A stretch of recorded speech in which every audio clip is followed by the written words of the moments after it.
الحمدللہ رب العالمین والصلاة والسلام علی رسولہ الکریم اما بعد فاعوذ باللہ من الشیطان الرجیم بسم اللہ الرحمن الرحیم وَلُوطًا اذ قال لقومہ اتأتون الفاحشة ما سبقکم بها من احد من العالمین صدق اللہ العظیم فجاء محمد سراج منیرا فصلوا علیہ کثیرا کثیرا۔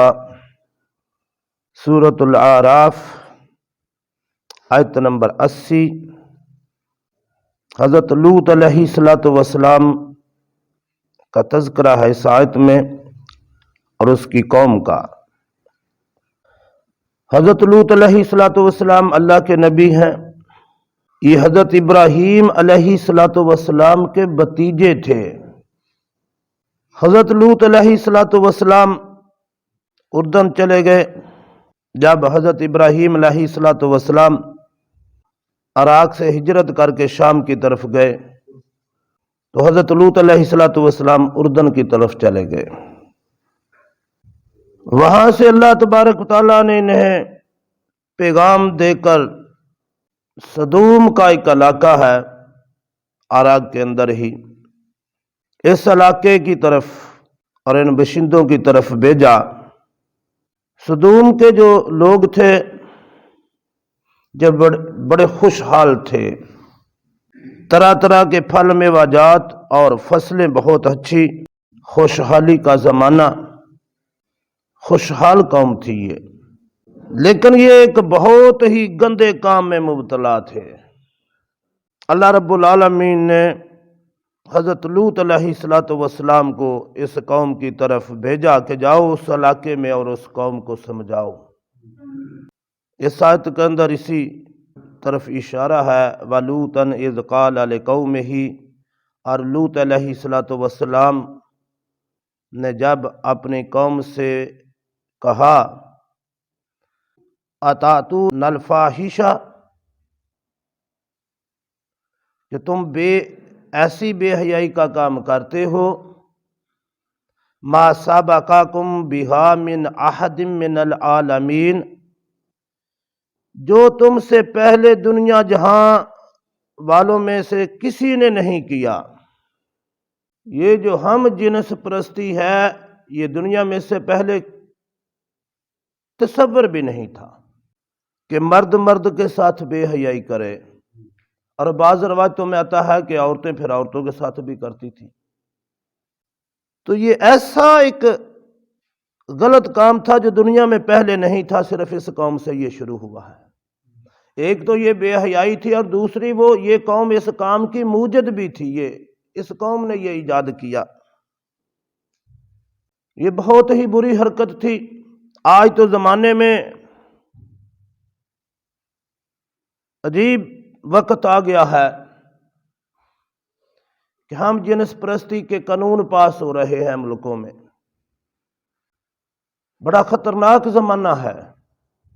اللہ تبارک تعالیٰ نے یہاں الف لام کے ساتھ فرمایا ہے الفاحشہ، یہ زنا سے بھی برا کام ہے۔ اور حضرت علی رضی اللہ تعالیٰ عنہ فرماتے ہیں کہ جو ایسا کام کرے اسے قتل کر دو۔ اللہ نے اس پر حد مقرر نہیں کی جس طرح زنا پر حد مقرر کی ہے، یہ تعزیر ہے اس پر۔ امام ابو حنیفہ رحمۃ اللہ علیہ بھی یہی فرماتے ہیں۔ تعزیر کا مطلب یہ ہے کہ بادشاہ وقت جو ہے، قاضی وقت جو ہے، وہ جیسی سزا چاہے مرضی دے سکتا ہے، جتنی مرضی دے سکتا ہے، لیکن حد میں جو ایک سزا مقرر کر دی جاتی ہے آپ اس حد سے کراس نہیں کر سکتے۔ لیکن تعزیر میں جو ہے وہ حالات و واقعات کو مد نظر رکھ کر سزا زیادہ بھی دی جا سکتی ہے، کم بھی دی جا سکتی ہے۔ بہرحال یہ قانونی بحثیں ہیں، لیکن قرآن پاک ان چیزوں کی طرف بھی بڑا دھیان دیتا ہے۔ اللہ نے کوئی چیز چھوڑی نہیں ہے۔ تو حضرت لوط علیہ الصلوۃ والسلام نے انہیں بڑا سمجھایا کہ دیکھو تم ایسی بے حیائی کے کام میں مبتلا ہو جو تم سے پہلے دنیا جہاں میں کسی نے نہیں کیا، اور یہ کام وہاں سے شروع ہوا ہے۔ اور یہ اسلام جو ہے یہ خلافت کا نظام 1922 تک قائم رہا، اور یہ جو برا فعل تھا یہ تقریباً پوری دنیا میں کہیں کوئی چھپ چھپ کے کرتا ہو تو کرتا ہو، علانیہ کوئی نہیں کر سکتا تھا۔ لیکن یہ پچھلے 40-50 سال ہوئے ہیں جب سے یہ کام ذرا اوپن شروع ہوا ہے، اور آج یہ کام جو ہے یہ ڈٹائی کے ساتھ ہو رہا ہے، اور ملکوں میں قانون بن رہے ہیں کہ مرد مرد کے ساتھ بے حیائی کر سکتا ہے۔ اسے انہوں نے نام تو شادی کا دیا ہے، شادی کر سکتا ہے، عورت عورت کے ساتھ کر سکتی۔ یہ وہی کام ہے جو سدوم کے لوگوں میں تھا۔ مالک بن مروان خلیفہ جو ہوئے ہیں وہ کہتے ہیں کہ اگر قرآن پاک میں یہ آیات نہ آئی ہوتی کہ کسی قوم نے ایسا کام کیا ہے تو میں سوچ بھی نہیں سکتا تھا کہ کوئی قوم ایسا کام بھی، کوئی لوگ ایسا کام بھی کر سکتے ہیں۔ یہ اتنا کبھی اور اتنا غلط کام ہے کہ جانور بھی آپس میں نہیں کرتے، ماں سوائے خنزیر کے۔ اور یہ اتنا برا کام ہے، اس قوم پر 4 طرح کا عذاب آیا تھا، 4 طرح کا عذاب۔ آگے چلیں گے تو اس کا تذکرہ ہوگا، اس طرف جائیں گے بات لمبی ہوگی۔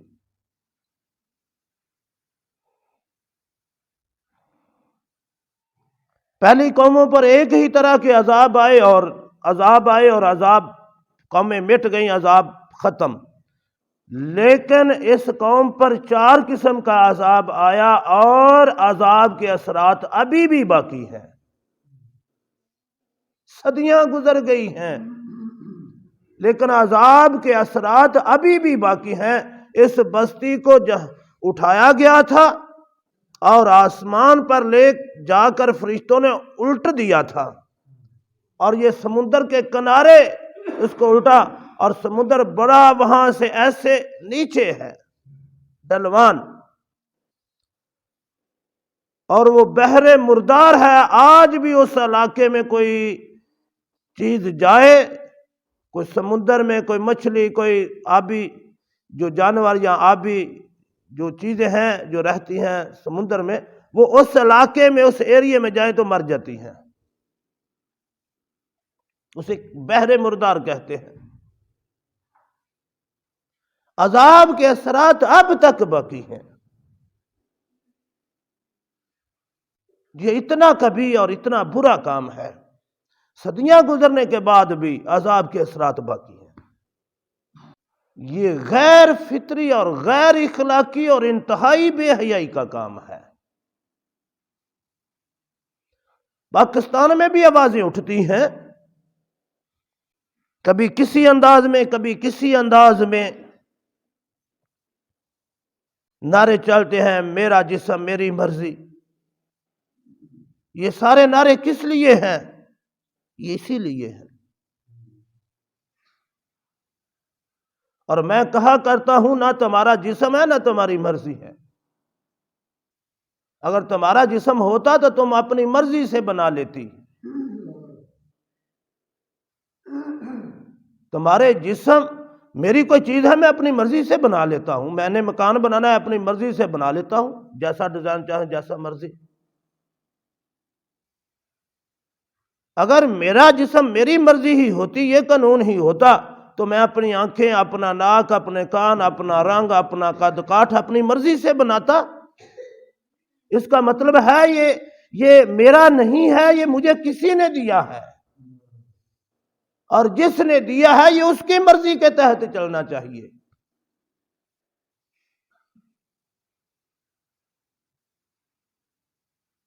میں تو میرے سپرد تو یہ عارضی طور پر ہوا ہے، جس طرح کوئی گھر کسی کرایہ دار کو دیتے ہیں تو کرایہ دار کی یہ مرضی نہیں ہوتی جو جہاں مرضی توڑ پھوڑ کرے،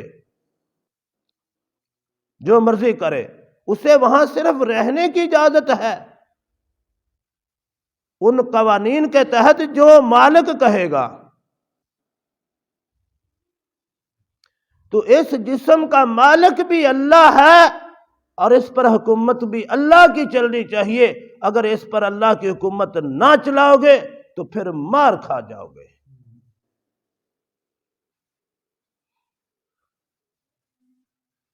یہ آیات جو ہیں یہ سمجھنے کی ہیں آج کے دور میں۔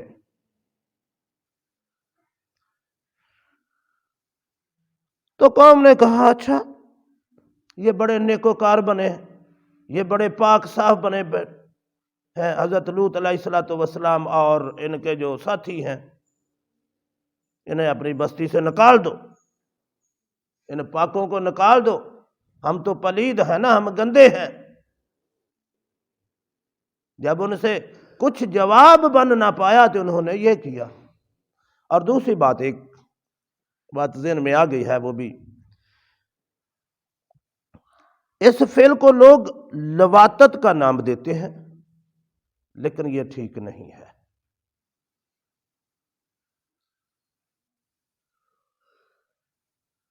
اس کو باقی جو مرضی نام دے دیں، حضرت لوط علیہ السلام اللہ کے نبی ہیں، اور وہ جس قوم کی طرف گئے تھے وہ اس قوم میں سے نہیں تھے، یہ بات بھی ذہن میں رکھیں۔ ان کو علاقہ کوئی اور تھا، جیسا کہ میں نے عرض کیا، یہ صدوم کے علاقے میں تو اللہ تبارک تعالیٰ نے ادھر سے بھیجا تھا کہ جاؤ یہ لوگ جو ہیں یہ اس برائی میں مبتلا ہے، انہیں تبلیغ کرو۔ ایک بات تو یہ ذہن میں رکھیں کہ یہ اس قوم میں سے نہیں تھے، ان کا شجرہ نسب اور ہے، یہ حضرت ابراہیم علیہ السلام کے بھتیجے تھے، ان کے باپ دادا بت تراشتے تھے، اور یہ اس کے ذہنی طور پر یہ بالکل اس کے الٹ تھے۔ بعد میں اللہ نے انہیں نبی بھی بنایا، تو یہ وہ اپنا علاقہ اس لیے چھوڑ کر چلے گئے تھے۔ تو لہذا لواطت کا جو لفظ ہے اس کی نسبت جو ہے یہ لوط علیہ السلام سے انہوں نے لفظ نکالا ہے، یہ پاکستان میں ہی رائج ہے لواطت، یہ غلط ہے، کیونکہ یہ اللہ کے نبی کے نام کی طرف ایک نسبت کر کے ایک لفظ کو، گندے لفظ کو ایجاد کرنا یہ غلط ہے۔ اس کو اور بڑے نام دیے جا سکتے ہیں۔ عربی میں جیسے یہ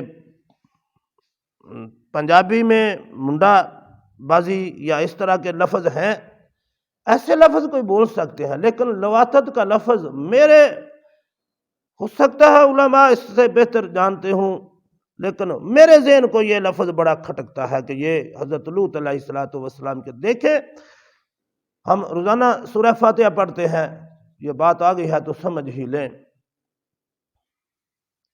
غیر المغضوب علیہم ولا الضالین، یہودیوں اور نصرانیوں کا یہاں تذکرہ ہے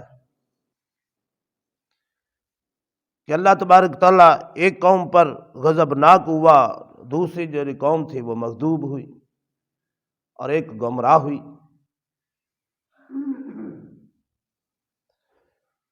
لیکن یہاں اللہ رب العالمین نے یہودیوں کا نام لے کر تذکرہ نہیں فرمایا، کیونکہ یہودا جو تھے وہ حضرت یعقوب علیہ السلام کے بڑے بیٹے تھے، اور ان سے جو لاد چلی ہے وہ یہودی ہے، اس کی نسبت یہودا کی طرف جاتی ہے۔ اللہ نے اس قدر لحاظ رکھا ہے اپنے نبیوں کے ناموں کا بھی اور ان کی اولادوں کا بھی۔ اور نصرانی جو تھے حضرت عیسیٰ علیہ السلام کے جو حواری تھے وہ تھے، اللہ تبارک تعالیٰ نے ان کا نام نہیں لیا۔ غیر المغضوب علیہم ولا الضالین، کہہ دیا ہے، لیکن ان کے نام نہیں لیے۔ تو یہ اس لحاظ سے جو لفظ ہمارے ہاں رائج ہو گیا ہے یہ غلط ہے۔ میرے خیال میں ہو سکتا ہے اس میں کسی دوسرے کو اختلاف بھی کو کر سکتا ہے، لیکن میری سمجھ میں یہ لفظ جو ہے یہ استعمال نہیں کرنا چاہیے، کیونکہ لواطت کا لفظ حضرت لوط علیہ السلام سے نکلا اور کہا گیا کہ اس کی قوم کی طرف ہی ہے، تو یہ کیونکہ لواطت کا لفظ حضرت لوط کی طرف منسوب کر دیتے ہیں تو یہ نہیں ٹھیک۔ بہرحال اللہ سمجھ فرمائے، تو یہ قوم ایسی قوم تھی جس نے یہ بے حیائی ایجاد کی۔ اس قوم کو اس لیے 3-4 قسم کا عذاب اس قوم پر آیا ہے کہ ایک تو انہوں نے یہ بے حیائی کا کام ایجاد کیا، اس سے پہلے جہاں میں کسی نے نہیں کیا تھا۔ یہ موجد ہیں اس بے حیائی کے، ہم جنس پرستی کی جو بے حیائی ہے یہ اس کے موجد ہیں، سدوم کے لوگ جو ہیں۔ اور دوسرا یہ بے حیائی بھی انہوں نے کی، ایک بے حیا قوم اور دوسرا بے حیائی اور برائی کو، ایک نئی بے حیائی اور برائی کو ایجاد کرنے والے لوگ۔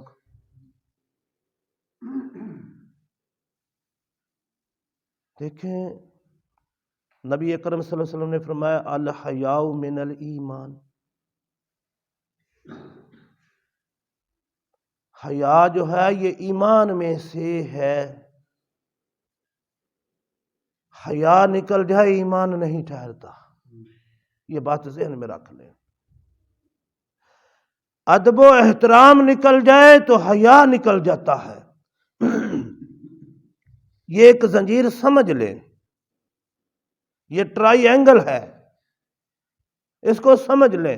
حیا نکل جائے، ادب و احترام نکل جائے تو حیا نکل جاتا ہے، حیا نکل جائے تو ایمان نکل جاتا ہے۔